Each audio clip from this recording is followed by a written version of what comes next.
안녕하세요. 오늘도 사연살롱을 찾아주셔서 감사합니다.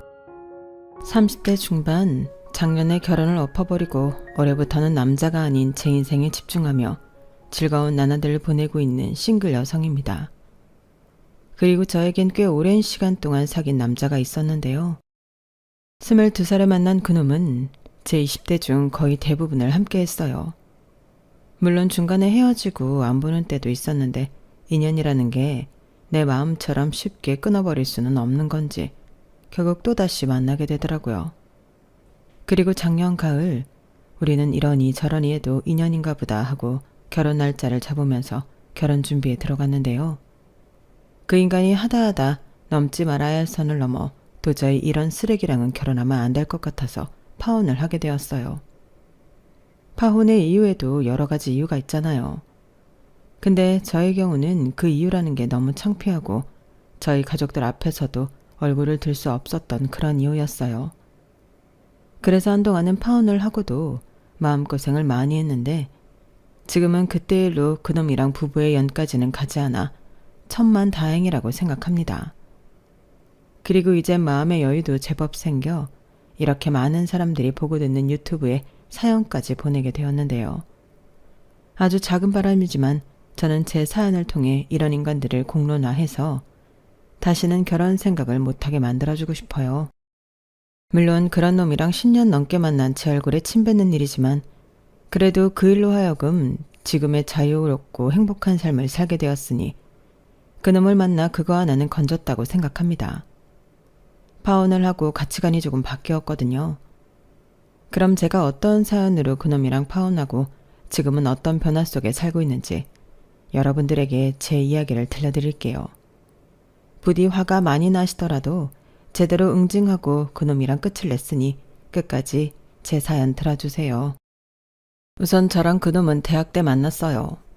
제가 당시 3학년이었는데 그놈은 군 제대 후 복학해 저보다 한 학년이 낮은 2학년이었죠. 그리고 같은 학부에 같은 과라 어쩌다 학교에서 만나면 선배랍시고 인사를 했는데요. 저도 1학년 때 봤던 선배라 더 그랬죠. 그러면 그놈은 무슨 자기가 저보다 높은 어른이라고 저를 귀여워하며 밥이나 커피 같은 걸 사주곤 했어요. 물론 저 말고 다른 후배들한테도 마찬가지였죠. 그렇다 보니 그놈은 학교에서 제법 인기가 많았어요. 밥 잘 사주는 선배님이라고 특히 1학년 신입생 애들이 그렇게 따랐는데 그놈은 그걸 좋아하더라고요. 그에 반면 저는 3학년이라 학점 채우랴 취업 준비하랴 바빴는데 한량 갖고 늘 헤헤 웃고 다니는 그놈이 별나 보이면서도 부러웠어요. 그냥 걱정 없이 사는 사람 같아서 그게 부러웠죠. 그리고 우연히 같은 교양 수업을 들으면서 조금씩 친해지게 되었는데 무슨 일이든 자신감이 넘치고 긍정적인 면이 저에겐 호감이자 매력으로 느껴졌어요. 그러다 그놈이 먼저 저에게 혹시 남자친구 있나? 라고 말했고 저는 없다고 해 그날 이후 그놈에게 대시를 받게 되었어요. 사실 취업 준비를 해야 해서 연애를 하는 게 맞나 싶었는데 그래도 좋은 시절 연애는 해야 하지 않나 싶어 그놈과 캠퍼스 커플이 되었죠. 그리고 한 3년 동안은 서로 죽고 못 살았어요. 제가 취업 준비로 힘들어하면 새벽이어도 달려와 저를 위로하고 또 저를 위해 샌드위치까지 만들어 오는 남자였는데 그런 남자친구를 싫어하는 여자친구는 없잖아요. 그렇게 제가 먼저 졸업하고 그 다음 해에 원하는 대기업에 입사를 했어요. 사실 졸업과 동시에 그에 입사하는 게 목표였는데 잘 되지 않아 그 다음 해에 입사를 하게 되었죠. 그러니 얼마나 기뻤겠냐고요. 하지만 같은 시기에 같은 회사에 입사 지원서를 낸 그놈은 면접에서 떨어졌는데요. 지금 생각해보면 그때부터 그놈의 자격지심이 시작된 것 같아요. 저는 붙고 자기는 떨어졌다는 거죠. 그래도 자존심에 자기는 괜찮다고 저라도 붙어 다행이라고 친구들까지 불러 축하 파티를 해줬는데 저는 차마 그 속에서 부글부글 끓고 있을 그놈의 마음을 알아차리지 못했어요. 오히려 친구들과 함께 오빠는 진짜 대인배다. 다른 남자 같으면 자기는 떨어졌다고 꽁해있을 수 있는데 어떻게 파티까지 열어줘? 와, 오빠 짱이다. 이러면서 그놈을 추켜 세워줬는데요. 아마 그래서 그 인간은 더 자기 자신을 쿨한 인간처럼 보이려 행동했던 것 같아요. 그리고 다른 대기업과 공공기업에 입사 지원을 한 그놈은 또 물을 먹었고, 그의 추운 겨울, 자기는 아무리 생각해도 직장인 팔자가 아닌 것 같다며 가게를 차리겠다고 했는데요. 저는 말렸어요. 당연하잖아요. 그 나이에 가게를 차릴 돈도 없고 또 경험도 없었는데 무작정 덤빌 일이 아니라고 남자친구를 설득했죠. 하지만 그놈은 그의 연달아 맛본 입사 실패 때문인지 제 말은 들으려 하지 않았고, 저는 그러면 일단은 한 3년 정도 일을 배워보라고 권했는데요. 그놈은 그것도 싫다고 했어요. 군대 시절 만난 사람들 중에 자기 가게 하는 사람도 있고 부모님이 가게를 엄청 크게 해서 유명한 집 아들도 있었다며, 자기는 그 사람들한테 조언과 팁을 들으면 되고 대학 시절 했던 아르바이트 경험도 있으니 가게 자리만 괜찮으면 무조건 잘 될 거라고 자신감을 내비쳤어요. 그러니 당연히 저는 불안했는데 남편도 아니고 본인이 그러겠다고 하니 더 이상 말릴 수는 없겠더라고요. 그리고 계속 말려봤자 사이만 멀어지고 감정만 나빠지니 저도 그냥 포기하게 되었는데요. 그렇게 그놈은 5개월 정도 여기저기 사람을 만나 창업 준비를 하는 것 같았고, 저는 바쁜 신입사원 시절을 보냈죠. 회사 생활이라는 게 학교 생활이랑은 완전히 달랐거든요. 누구 하나 저를 붙잡고 가르쳐주는 사람도 없었고, 그러니 막막해도 어쩔 수 없이 저 혼자 해내야 할 일이 많았는데, 물론 도움을 주는 여러 상사분들이 계셨고 제가 너무 헤매면 옆에서 팁을 주시는 분들도 계셨지만 제 힘으로 결과를 내야 할 때가 많더라고요. 그리고 그런 경험이 쌓이면서 조금씩 회사 생활에 적응함과 동시에 저도 제 역할을 어느 정도는 유연하게 할 수 있었는데요. 그렇게 제가 너무 바빠 소홀했던 점이 그놈에겐 또 서운한 점이 되었더군요. 제가 대기업에 들어가 바쁜 척을 한다는 거죠. 물론 진담이 아닌 농담처럼 그놈은 말했지만 저도 그놈이랑 만난 시간이 있는데 그게 다 농담은 아니라는 걸 알았어요. 미안해. 내가 신입이라 지금 정신이 하나도 없어. 다른 입사 동기들도 지금 완전 멘붕이라니까. 누가 딱 끼고 가르쳐주는 것도 아니고 실수하면 욕은 또 얼마나 먹는데. 맨날 출근할 때마다 깨질까봐 무섭다니까. 그래서 그렇게 연락 한 통할 시간이 없는 거야? 난 또 거기서 나보다 더 좋은 놈 만나서 나 버리는 줄 알았잖아. 그리고 요즘 세상에 신입이라고 막 굴리는 회사가 어딨냐? 니네 회사는 대기업인데 사내 게시판 그런 거 없어? 있어도 그런데 불만 끌 쓰는 사람 신입이 어딨어? 아무튼 바빠서 연락 많이 못한 거야. 그 점은 늘 미안하게 생각해. 아니야. 나는 뭐 내내 네 연락만 기다리는 찐따냐? 나도 창업 준비 때문에 바빴어. 하지만 일은 일이고 너는 너지. 나한테는 네가 내 인생의 영순이야. 아무리 바빠도 네 전화는 꼭 받고 밥은 굶더라도 너한테 연락을 한다고. 미안해. 그리고 이젠 조금 적응됐으니까 나도 연락 자주 하고 또 연락 오면 잘 받을게. 그나저나 가게 준비는 잘 되는 거야? 당연하지. 지금 대학가 주변에 자리가 나서 계약하고 인테리어 중이야. 벌써? 근데 돈은 어디서 났어? 저는 신나서 이야기하는 남자친구에게 돈 얘기를 했어요. 당연히 그게 제일 걱정이고 궁금한 문제였는데 그놈은 잠시 망설이더니 자기 부모님한테 빌리기도 하고 자취방 보증금도 빼서 현재는 전에 말한 군대 동기 집에 있다고 했어요. 금방 가게 잘 되면 풀옵션 오피스텔 같은 거 얻어서 들어가려고. 원래 개구리가 멀리 뛰려면 몸을 잔뜩 움츠리잖아. 나는 지금 멀리 뛸 준비를 하고 있는 거야. 그래도 그렇지. 지금 그럼 남의 집에서 신세 지고 있는 거야? 그랬으면 왜 나한테 말도 안 했어. 바쁘셨잖아요. 솔직히 자기한테 좀 빌려서라도 어디 반지하 월세 같은 데 가고 싶었는데 생각해보니 남자가 가오가 있지. 괜찮아. 지나고 보면 다 추억이야. 예진아, 좀만 기다려. 오빠가 대박나서 3년 안에 프로포즈 한다. 뭐? 프로포즈? 왜? 설마 나랑 결혼할 생각은 안 하고 있었던 거야? 저는 그놈의 말에 살짝 당황했어요. 싫어서라기보다 그때는 그런 생각조차 하지 못한 어린 나이라 그 말이 참 생소하게 들렸는데요. 남자친구가 나랑 결혼할 마음까지 있다는 것에 꽤 신선했어요. 사실 가게를 한다고 해서 걱정은 됐지만 제가 좋아하는 사람은 분명했기에 3년 뒤 이놈이 성공해 정말로 결혼한다면 그런 미래도 괜찮겠다고 생각했죠. 일단은 저도 회사에 다니고 있었으니까요. 그리고 대학가에 오픈한 호프집은 나름 장사가 되는 듯 했는데요. 인테리어도 젊은 감성으로 해놓고 값도 합리적이라 돈이 별로 없는 대학생들에게는 꽤 입소문이 좋게 났던 것 같아요.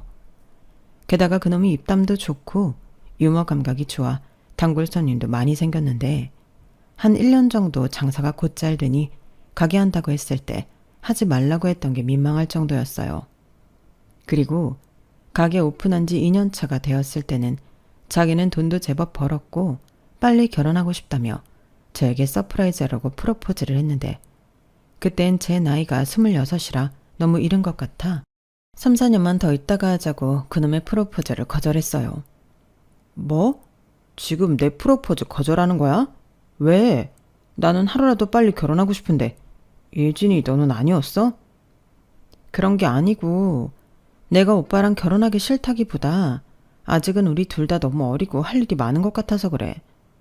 오빠도 지금 가게가 잘 된다고는 하지만 부모님한테 빌리는 것도 돈도 아직 갖고 있는 중이잖아.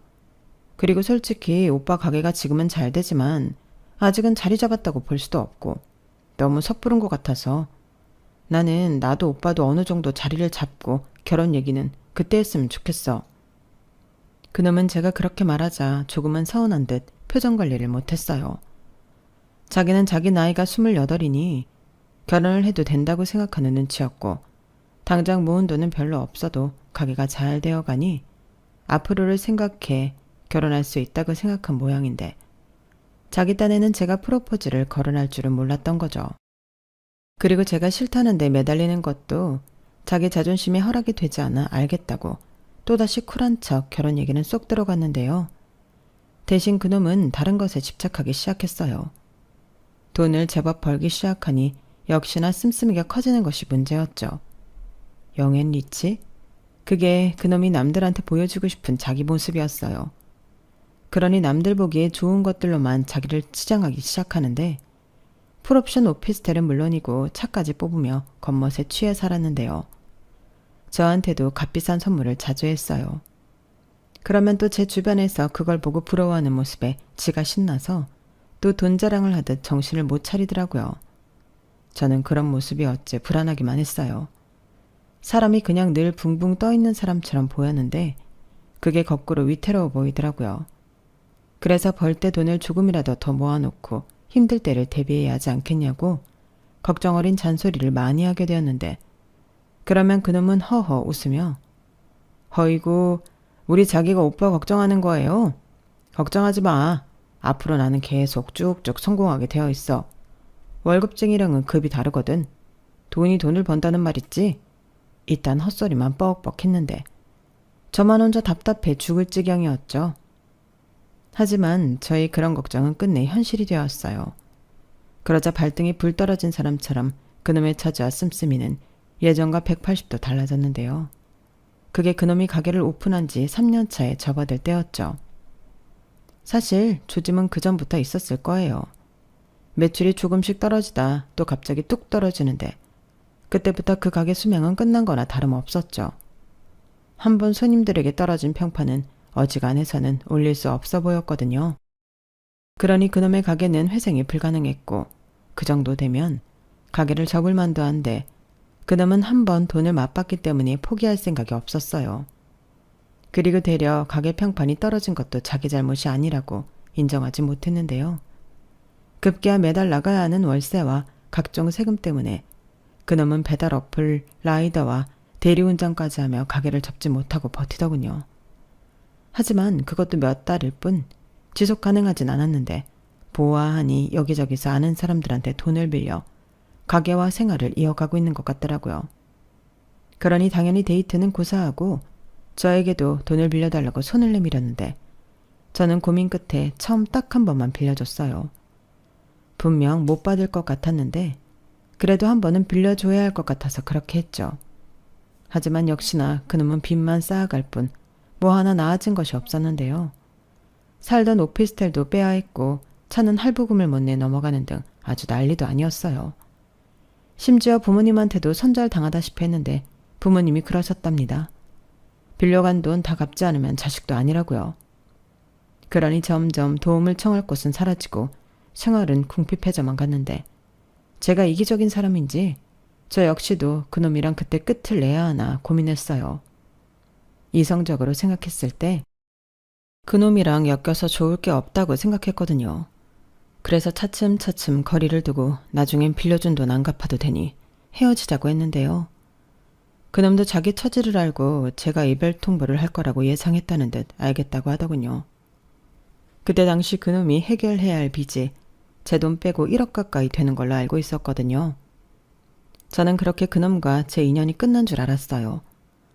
하지만 1년 뒤 모르는 번호로 연락이 왔고 그놈이 쓰러져 병원 응급실로 왔다고 연락이 왔는데 그래도 오래 만난 남자친구라 그런지 가슴이 철렁하고 내려앉더라고요. 지금 생각하면 내가 뭐라고 그때 그냥 모르는 사람이라고 전화를 끊어버렸어야 했는데 저는 사람이 어설프게 마음이 약해 놀란 마음으로 응급실로 달려가고 말았네요. 그리고 거기에서 몰골이 말도 안 되게 망가진 그놈을 보게 되었는데요. 눈물이 왈칵 쏟아졌어요. 그리고 그놈을 응급실에 데리고 온 사람으로부터 그놈이 3개월 동안 어떻게 살았는지 듣게 되었는데요. 그때 생각했죠. 나는 저놈을 못 버리겠다고요. 글쎄 그놈이 자기가 다시 돈을 잘 벌면 다시 저를 만날 수 있다고 또 무리해서 사업을 벌였고 그게 잘 되지 않자 자기 인생은 이제 완전히 끝이 났다며 자포자기하고 술만 마시고 살았다고 했어요. 이대로 죽어버려도 상관없다고 하면서요. 그러면서 내내 자기 핸드폰 속에 제 사진만 그렇게 보고 있었다는데 자기가 너무 그게 짠해서 저에게 연락을 하게 되었다고 하더군요. 그러면서 사람 하나 살린다고 생각하고 윤성이 한번 받아줘요. 애가 아주 불쌍해서 봐줄 수가 없어요. 이러다가 올해고 내년이고 얘 큰일 날 것 같다니까요. 라고 하는데 그때 단단하다고 생각했던 제 마음이 와르르 무너졌어요. 그리고 저는 사람 하나 살리자는 심정으로 그놈 곁에 머물기로 결심했는데 다행히 병원에서는 여러 검사를 해봤지만 식사를 하지 않고 술만 먹어서 탈이 난 것 같다고 했고 영양실조라고 했는데요. 요즘 세상에 영양실조라니. 저는 그렇게 그놈을 챙기게 되었어요. 보양식 위주로 잘 먹이고 영양제도 챙겨서 먹이고 조금만 신경을 써주니 푹 패었던 볼에도 살이 올라왔고 혈색도 들어왔는데 그제야 마음이 놓이더라고요. 그리고 더는 같은 실수를 반복하면 안 될 것 같아서 저는 그놈에게 나랑 다시 만날 건지 제대로 된 회사에 취직해서 인간답게 살 건지 선택해 라고 단호하게 말했는데요. 그놈은 지금이라도 착실하게 준비해서 회사에 취직하겠다고 저에게 눈물로 약속했어요. 그래서 저는 졸지에 남자친구 취업 뒷바라지를 하게 되었고 그렇게 첫 번째 그놈이랑 헤어질 기회를 놓치고 말았는데요. 그래도 그때까진 희망이 있다고 생각했죠. 하지만 역시나 그놈의 취업은 잘 되지 않았어요. 눈높이를 많이 낮췄는데도 뭐가 문제인지 면접만 봤다고 하면 떨어지더라고요. 그래서 당연히 그놈의 자존감은 바닥을 쳤고 생활을 해야 하니 일용직 막노동 일과 배달 또 대리운전 같은 일을 하며 돈을 벌었는데 그래도 그 수입을 다 합치면 한 달에 300만 원 정도는 되는 것 같더라고요. 하지만 그놈이 깔고 있는 빚이 있기 때문에 그 돈으로는 생활이 불가능했고 옆에서 그걸 다 보고 있는 저도 속이 답답했는데 어느 날 저희 엄마가 슬쩍 저에게 물으셨어요. 저희 엄마는 제가 오랫동안 만난 남자가 있다는 것도 알고 계셨고 중간에 헤어졌지만 다시 만난다는 것도 알고 있으셨는데 내심 헤어졌으면 하는 눈치셨거든요. 그 남자 아직도 취직 못했어? 요즘 워낙에 취업난이 심하잖아. 그리고 이제 나이도 좀 있고 그래서 잘 안 되나 봐. 그러게 왜 남들 다 취업한다고 할 때 딴 길로 새서는 그 남자 부모도 속이 말이 아니겠다. 가게 잘 될 때 잘 좀 하지. 그나저나 너는 앞으로 어쩔 생각이야? 이제 너도 슬슬 결혼할 사람 만나야 하지 않겠어? 글쎄 나 아직 20대고 아직은 결혼 생각 안 해봤는데. 너 금방 30이야. 그리고 뭐 남자 만났다고 바로 결혼해? 그 사람이 어떤 사람인지 알아가는 시간이 또 필요하잖아. 그러지 말고 지금 만나는 남자는 정리해라. 엄마, 나도 정리하려고 많이 생각했거든. 그래서 헤어지기도 했고. 근데 그 사람이 진짜 취직이나 돈 문제만 아니면 사람이 괜찮거든. 무엇보다 나밖에 모르는 사람인데 내가 이런 남자를 또 만날 수 있을까? 조건도 중요하고 돈도 중요한데 나는 사람이 제일 중요한 것 같아. 그래서 뭐? 그 남자랑 결혼하고 싶다고? 너 네 아빠 역정내는 거 보고 싶어? 물론 지금 당장은 아니고 시간이 좀 걸리더라도 그 사람 자리 잡으면 정식으로 소개할게. 엄마 아빠도 막상 보면 마음에 들어 할 거야. 살갑고 다정하고. 아무튼 조금만 더 기다려줘. 그 정도 만났으면 오래 만났는데 뭘 더 기다려? 엄마. 저는 어쩐지 조바심을 내는 엄마를 달래며 기회가 될 때마다 엄마에게 그놈의 장점을 얘기했어요. 사실 저희 아빠도 가부장적이고 무뚝뚝한 성격이라 저희 엄마도 TV에서 나오는 가정적인 남자를 보면 많이 부러워하셨거든요.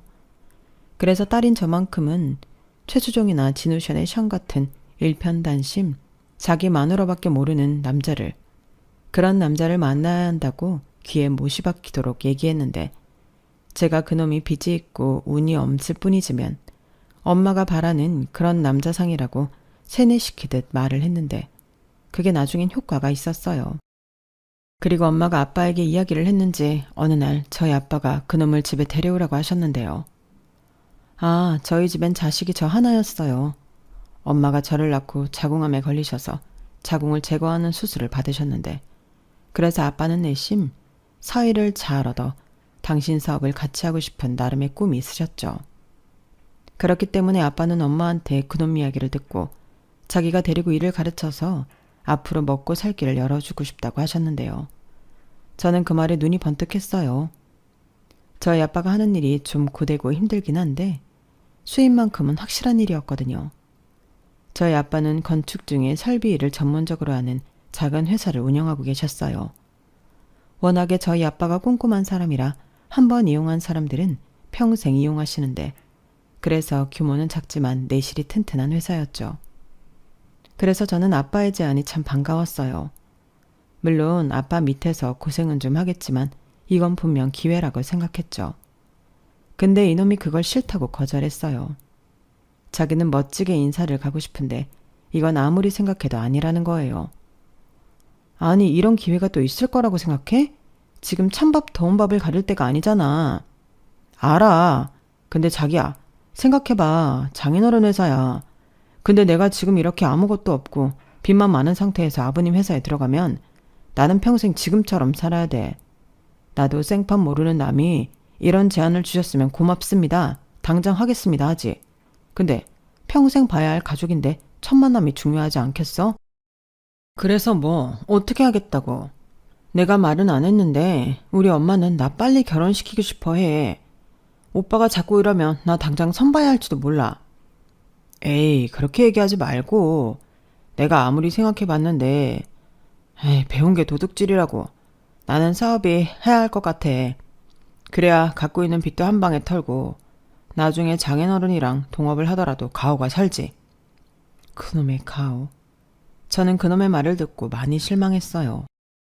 저랑 헤어지고 다시 만나면서 변했다고 생각했는데 사람은 역시 변하는 게 아니더라고요. 그래서 됐다고 헤어지자고 일방적으로 제가 통보하고 잠수를 탔는데요. 그게 제가 그놈이랑 두 번째 헤어진 거였어요. 그땐 실망도 하고 화도 나서 다시는 너 같은 거랑 다시 만나지 않겠다고 엄마가 선보라고 하면 선도 볼 생각이 있었는데 그놈이 일주일도 못 가서 울고불고 빌며 알겠다며 저희 아빠 밑에 가서 일 배우면 사겠다고 해 그놈을 다시 받아줬어요. 네, 속 터지시죠? 저도 지금 생각하면 그래요. 하지만 저는 그놈을 저희 아빠 밑에 넣기만 하면 저희 아빠가 살 길을 열어줄 거라고 철석같이 믿었고 짧게는 3년, 길게는 5년 정도면 아빠의 든든한 오른팔이자 저랑 결혼할 수 있을 정도가 될 거라고 믿었어요. 그만큼 저희 아빠는 무서웠지만 확실한 분이셨고 그 밑에서 잘만 버텨준다면 빚 갚은 것도 돈을 모으는 것도 나중에 먹고 살 것도 다 해결이 된다고 생각했는데요. 한 일주일 정도 지나고 나니 곡소리가 나더군요. 힘들어도 너무 힘들다는 거예요. 정말 인정사정 봐주지 않을 정도로 깐깐하고 손도 많이 가는 일을 시키는데 자기 말고는 버티는 젊은 사람이 없다고 했어요. 그러면서 자기는 대학 나온 사람이고 필요해서 막노동을 하기도 했지만 이런 일은 안 해봤다며 저만 보면 징징거렸는데 저는 조금만 버티라고 했죠. 우리 아빠가 원래 완벽주의야. 특히 일할 때는 자기가 잘못하면 다른 사람들이 피해를 본다면서 엄청 까다로운데 그게 나중엔 다 일 잘한다고 돌아오더라고. 그래서 지금까지도 아빠 고객이 그렇게 많은 거고. 생각해봐. 오빠가 잘 버티고 일만 잘 배우면 나중엔 그 일 오빠가 맡아서 할 수도 있어. 우리 아빠는 지금 거기까지 생각하고 오빠를 가르치는 거고. 나랑 결혼하고 싶은 거 아니었어? 그래, 결혼하고 싶어. 그래서 이 생부생을 하고 있지. 근데 정말 이게 맞나? 하루에도 12번은 생각이 든다니까. 예진이 너야 아빠고 그러니까 그렇지. 진짜 무서워. 저는 겁을 잔뜩 집어먹은 그놈을 만날 때마다 어르고 달랬어요. 솔직히 어느 정도는 예상한 일이었고 이 힘든 고비를 넘기면 저희 아빠한테 점수도 따고 그놈의 생활도 안정이 될 수 있다고 생각해 만날 때마다 버티면 좋은 날이 온다고 희망 섞인 말을 했죠. 그렇게 그놈이 2년을 버텼어요. 빚도 절반 넘게 정리했고 저희 부모님의 신임도 얻었는데 2년 사이 장족의 발전이 있었어요. 저희 부모님은 이제 대놓고 사위라고 생각하셨고 모은 돈은 별로 없겠지만 당신들이 해주겠다며 내년엔 결혼식을 올리면 좋겠다고 하셨는데요. 저도 그놈도 그 말을 듣고 좋았어요. 둘 다 그때는 결혼하고 싶어 안달이 났었거든요. 게다가 저도 직장 생활을 제법 해서 모은 돈이 좀 있었고 그놈도 빚도 어느 정도 정리가 되어 가는 중이니 앞으로 계속 이렇게만 살면 남들만큼은 살 수 있을 것 같더라고요. 그리고 이젠 정말 사위라고 생각해 저희 아빠가 중요한 일도 그놈에게 많이 맡기셨는데 친한 거래처 계약 같은 걸 한 번이라도 더 얼굴 도장 찍으라 일부러 그놈을 보내시곤 하셨어요. 그러면서 사위될 놈이라고 자랑까지 하시며 잘 봐달라는 말까지 하셨다고 하는데요. 그즈음 손절했던 그놈의 부모님과도 다시 만나 관계를 회복했고 저 역시 예비 며느리로 인사를 가는 등 결혼으로 가는 첫 발을 내딛었죠. 그러면서 더 지체할 것도 없다며 양가의 뜻에 따라 상견례도 후다닥 치렀는데요. 둘이 저렇게 붙어지는 게 이젠 10년 가까이 되는데 이제 그만 시간 끌고 둘이 시굴리게 해주죠. 네, 저도 이하 동문입니다. 사실 저놈이 하도 한심하게 살아서 포기한 자식이었는데 이렇게 사람 구실하고 살 수 있게 해주셔서 제가 너무 감사드려요. 아유, 아닙니다. 윤성이가 저래봐도 근성이 있어요. 이런 말하면 기가 살까봐 잘 안 하는데 제 밑에서 저 정도로 버티고 일 배운 사람 없습니다. 이젠 아주 저보다 나아요. 아버님, 그렇다고 너무 좋아하지 말고 사람은 언제나 늘 겸손해야 해. 조금이라도 거만해지고 그러면 일할 때도 바로 티가 난다고. 그럼요. 제가 누구한테 배웠는데요. 앞으로 저만 믿으세요. 제가 사위 노릇, 아들 노릇은 물론이고 회사도 지금보다 더 키우겠습니다. 아버님 이제 앉은 자리에서 돈만 보세요. 굳은 일은 제가 다 할게요. 어머, 저희 아들이 아주 군기가 바짝 들었네요. 더 긴 말할 필요 없고 바로 날짜 잡으시죠. 저희는 빠르면 빠를수록 좋습니다. 저희도 좋습니다. 예진이랑 윤성이 괜찮지? 이제 우리 진짜 가족이다. 저때 참 분위기가 좋았어요. 무슨 도원결의하듯 가슴이 웅장해지는 게 나도 이제 드디어 시집을 가는구나 싶었죠. 그렇게 결혼식장도 잡고 신혼집도 알아보고 다녔어요. 일단 제가 모은 돈으로 계약을 하기로 했기에 시간이 날 때마다 엄마랑 신혼집을 보러 다녔죠. 저희 엄마가 신혼집 가전이랑 가구들을 전부 해주신다고 하셨거든요. 그래서 신혼집도 거의 대부분 엄마랑 보러 다녔어요. 그렇게 마음에 드는 작은 아파트를 발견했고 우선은 전세 계약을 하기로 했는데요. 그때가 제 생각엔 그놈을 만나고 가장 행복했던 순간이었네요. 그런데 참 타이밍도 기가 막히게 전세 계약서에 사인하러 가기 하루 전날 일이 터졌어요. 글쎄 이놈이 저희 아빠 대신 진행한 계약 중 일부 돈을 빼돌린 게 발각이 된 거였어요. 이중 계약서를 작성한 거죠. 그러면서 교묘하게 저희 아빠를 속였는데 한두 건이 아니었어요. 다 해서 3억 정도 돈을 중간에서 횡령했는데 그게 불과 3개월 사이에 벌어진 일이더라고요. 그리고 그 사실을 뒤늦게 한 저희 아빠는 결혼이고 뭐고 너 같은 건 콩밥을 먹어야 한다며 사문서 위조와 횡령으로 고소를 하겠다고 노발대발하셨고 그놈은 오히려 뻔뻔하게 이런 말을 하더군요. 횡령이라뇨. 저는 억울합니다. 네, 제가 이중 계약서를 쓴 건 맞는데요. 이게 다 우리를 위해서 한 일이었어요. 어차피 공사는 진행할 일이고 제가 그만큼 잘해드릴 거라 그 정도는 업해서 계약해도 된다고 생각했습니다. 제가 남인가요? 가족이잖아요. 그리고 이제 결혼하는데 저희도 비상금은 있어야죠. 뭐야? 너 지금 누구 앞에서 헛소리를 짓거려? 사람이 하나를 보면 열을 한다고 너 같은 놈한테는 내 회사는 물론이고 내 딸도 못 준다. 아니 그러는 게 어딨어요. 이미 날짜도 다 잡았는데 이러시면 곤란하죠. 곤란? 너야말로 이런 식이면 나한테 곤란하지. 무슨 일이든 신용이 바탕으로 이루어지는 건데 너는 그 신용이 없잖아. 나는 너같이 딴머리 굴리는 놈 세상에서 제일 싫어한다. 내가 너 같은 종류의 애들을 한두 명 보겠니? 성실하고 근성 있는 놈이라고 생각했더니 이렇게 장인이 될 내 뒤통수를 쳐? 너 같은 건 콩밥 먹이고 이 사회랑 격리시켜야 해. 진짜 너무하시네. 사람을 그렇게 개처럼 부려먹더니 고작 이런 일로 저를 고소하십니까? 저는 얼굴이 뜨거워서 미칠 지경이었어요. 빌어도 모자랄 판에 저놈이 저희 아빠한테 저러는 걸 저희 엄마랑 보고 말았으니 정말이지 창피해 죽겠더라고요.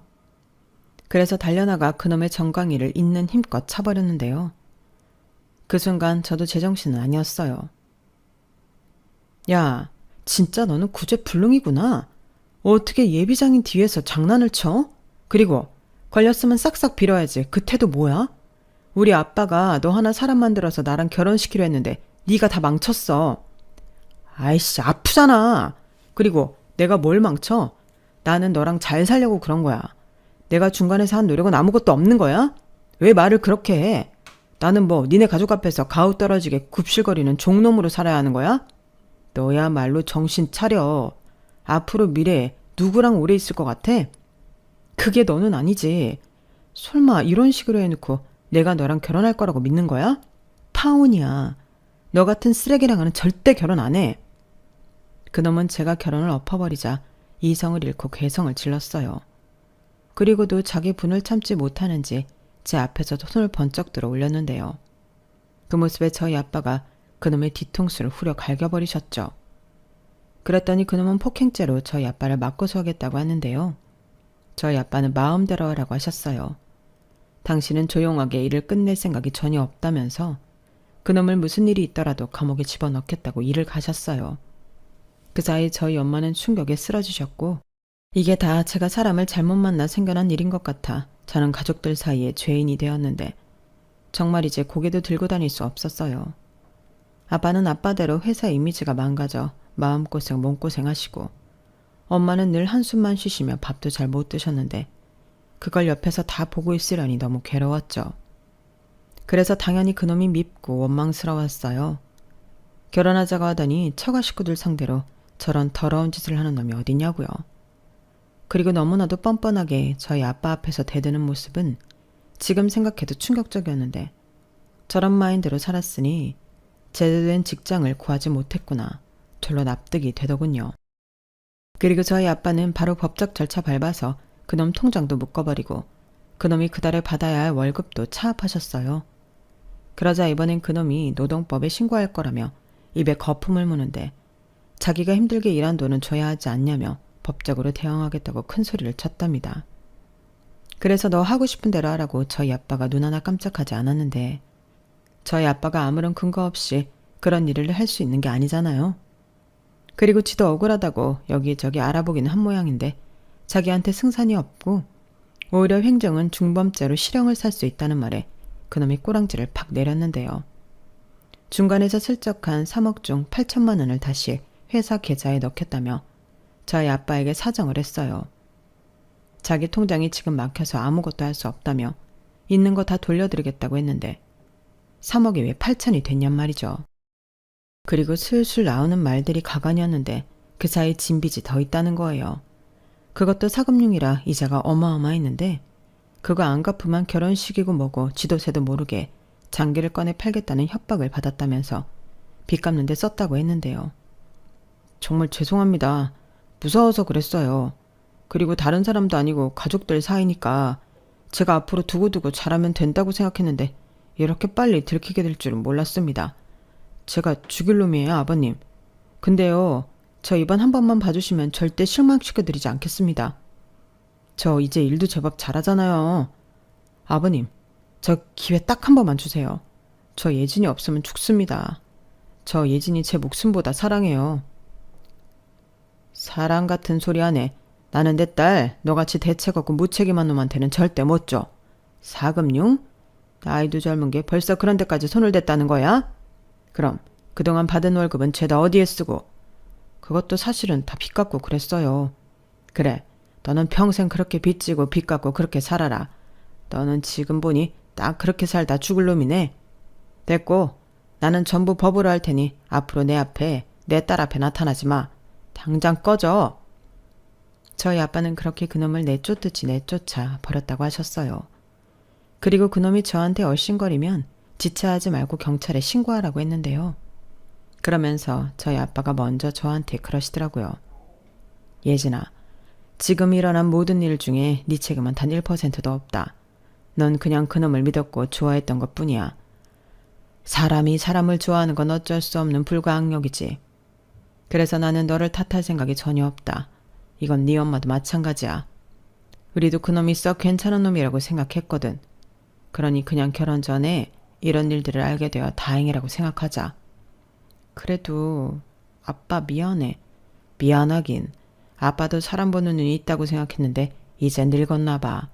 아빠라도 금방 알아차렸으면 좋았을 텐데. 그러니 이제 얼굴 좀 피고 다녀. 아빠가 요즘 우리 딸 얼굴 보기가 너무 안쓰러워서 끊었던 담배 생각이 자꾸만 난다. 뭐야, 어떻게 끊은 담배인데? 예진아, 엄마도 마찬가지야. 그냥 요 근래는 너무 속상해서 엄마도 좀 우울했는데 생각해보니 얼마나 다행이니? 이혼보다는 파혼이 낫지. 이건 조상님이 그동안 엄마가 제사상 잘 차렸다고 도와주는 덕이야. 그러니 우리 이제 다 잊고 예전처럼 살자. 엄마 이제 아무렇지 않아. 그리고 너한테도 시집가라고 안 할게. 그냥 너 하고 싶은 대로 하고 살아. 엄마 고마워. 저는 그렇게 엄마 아빠의 배려로 무거웠던 마음을 조금씩 회복했어요. 그리고 그놈은 철저하게 법의 심판과 응징을 받았고 저 역시 결혼이 엎어진 유책을 그놈에게 물어 각종 위약금을 비롯한 정신적 피해 보상금 소송을 걸었는데요. 그냥 회복 불가능하게 만들어주고 싶었어요. 솔직히 아무리 무거운 벌을 내린다고 해도 저의 잃어버린 10년을 되돌릴 수는 없잖아요. 그리고 그놈은 배상한 돈이 없었기에 현재까지도 실형을 살아가고 있는데 마음 같아서는 그놈이 평생 거기서 나오지 않았으면 좋겠습니다. 나와봤자 또 쓸데없는 가오 챙겨가며 여기저기 빚 만지고 또 인생 말아먹을 게 분명하잖아요. 그리고 다시 관계 회복했던 그놈의 부모님도 저런 아들은 없는 게 낫다며 파혼과 동시에 또 손절을 하셨는데 부모가 오죽하면 저럴까. 저는 이해합니다. 그리고 그놈이 그곳에서 제대로 새 사람이 되어 나을 수 없다면 그냥 거기 계속 있는 것도 나쁘지 않을 것 같아요. 그런데 얼마 전 저에게 미안하다고 편지 한 통이 도착했는데 그 편지 읽지도 않고 버렸네요. 솔직히 수감되기 전에 저한테 빌고 매달리고 할 거 다 했거든요. 민사소송만이라도 취하해 달라고요. 하지만 제가 미쳤나요? 오래전에 빌려주고 못 받은 그 돈까지는 저는 받아낼 생각인 겁니다. 이렇듯 저의 20대 달콤했던 연애의 끝은 씁쓸하다 못해 삼킬 수 없을 정도로 구역질이 나게 끝이 났어요.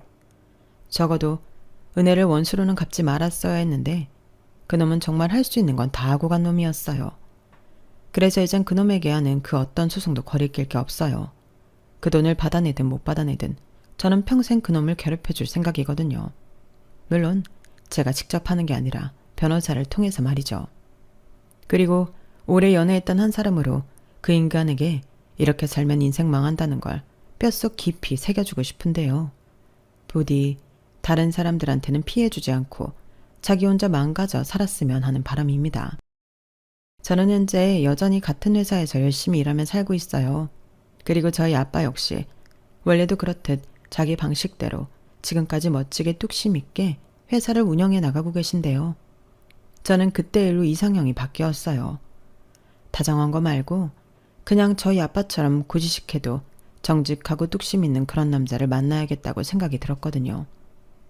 그런데 아직은 파혼의 후유증인지 남자를 만날 생각이 없어서 하루하루 하고 싶은 취미하고 여행도 다니며 혼자의 시간을 즐기고 있는데요. 나중에 누군가를 만난다면 그때는 그놈이랑은 비교도 될 수 없는 좋은 사람을 만나고 싶습니다. 저 그런 사람 만날 수 있겠죠? 그 전까지는 날려버린 20대를 만회할 수 있는 멋진 30대를 보내야겠어요. 비록 20대의 저의 시간은 돌아올 수 없지만 그 일로 성숙해진 30대의 저는 예전과는 비교도 할 수 없이 빛날 거라 믿어 의심치 않습니다. 이상 제 사연은 여기까지예요. 장장 10년이란 시간이 걸린 파혼 이야기, 여러분들은 어떻게 들으셨나요? 중간중간 안타깝고 답답하고 그러신 분들도 계셨을 거라 생각합니다. 당사자인 저도 그렇게 생각해요. 하지만 저는 그 일들을 겪고 현재는 어느 30대 싱글 여자보다 더욱 단단해졌고 단호해졌다고 생각하는데요.